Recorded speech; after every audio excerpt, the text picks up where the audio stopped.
Pemeriksaan seseorang atau permintaan keterangan kepada seseorang itu tidak bisa diukur dengan lama atau sebentarnya waktu pemeriksaan. Bukan waktu itu yang dimaknai.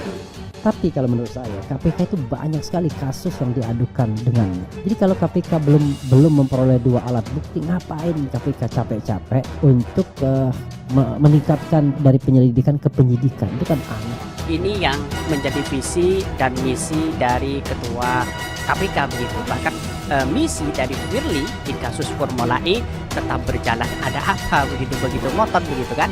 Jadi ya urusi saja yang cepto welo-welo korupsi, terutama yang OTT ya, yang tertangkap tangan, yang dikritik oleh Luhut Binsar Panjaitan. Jadi kalau misalnya kasus yang nggak jelas sampai ditingkatkan ke penyidikan pun belum ada 2 alat bukti minimal, ya ngapain gitu? Ngapain ngotot gitu? Padahal kasus lain yang antri banyak gitu. Misalnya kasus Kaisang misalnya yang dilaporkan, diperiksa pun enggak, ya kan? Padahal jelas menurut Undang-Undang KPK untuk naik penyidikan harus terpenuhi syarat adanya 2 alat bukti, dan alat bukti tentu melekat pada perbuatan orang. Jadi KPK tidak bisa menaikkan penyidikan tanpa tersangka. Betul. Kalau kepentingan untuk penegak hukum, apa iya dengan memaksa dan melanggar hukum? Benar. Apa yang saya katakan itu? Dari penyelidikan naik ke penyidikan itu harus ada tersangka begitu. Kok Firly Bahuri yang penting kasus Formula E naik ke penyidikan tanpa ada tersangka? Kok bisa? Nalarnya gimana begitu kan? Seharusnya kan ada alat bukti. Mantan anak buah Anies kasih pembelaan soal dukungan korupsi Bansos DKI. Warganet setuju, beras busuk milik Jin buat fitnah Pak Anies. Salah satu mantan anggota tim gubernur untuk percepatan pembangunan TGUPP era Anies Baswedan, Tatak Ujiati mengomentari adanya dugaan korupsi bantuan sosial atau Bansos COVID-19 di DKI Jakarta pada 2020 lalu. Lewat unggahannya di media sosial Twitter, Tatak merespon sebuah berita yang berisi bantahan kepada Dinas Sosial DKI Jakarta soal temuan tumpukan beras busuk yang disebut bukti dugaan korupsi Bansos tersebut. Yang bertanya soal beras Bansos DKI perlu membaca penjelasan Kadinsos ini. Saya sih no comment sebab tak lagi bertugas di DKI. Tapi saya percaya apa yang disampaikan Bu Kadis, ada pemisahan urusan antara BUMD dan Pemda. Masalah di BUMD tak harus berkaitan dengan Pemda.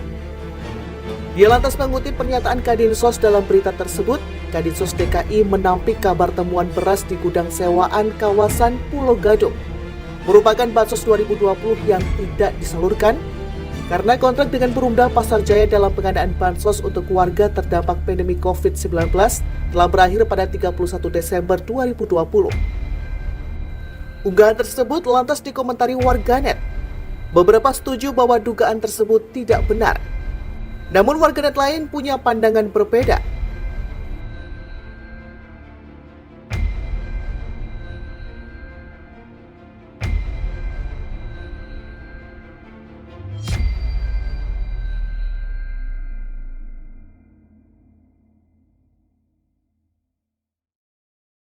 Mantan anak buah Anies kasih pembelaan soal dukungan korupsi Bansos DKI.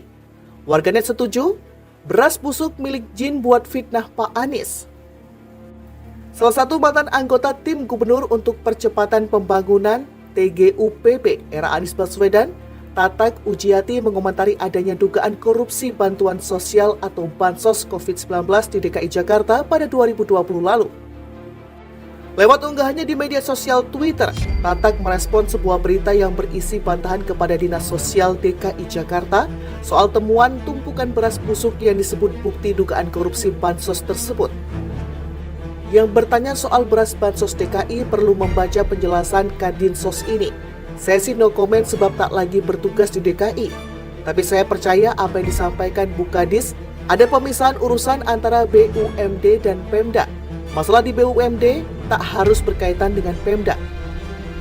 Dia lantas mengutip pernyataan Kadinsos dalam berita tersebut.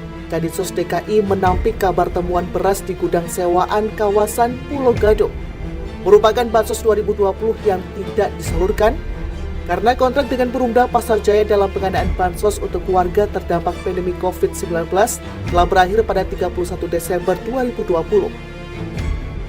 Unggahan tersebut lantas dikomentari warganet. Beberapa setuju bahwa dugaan tersebut tidak benar. Namun warganet lain punya pandangan berbeda.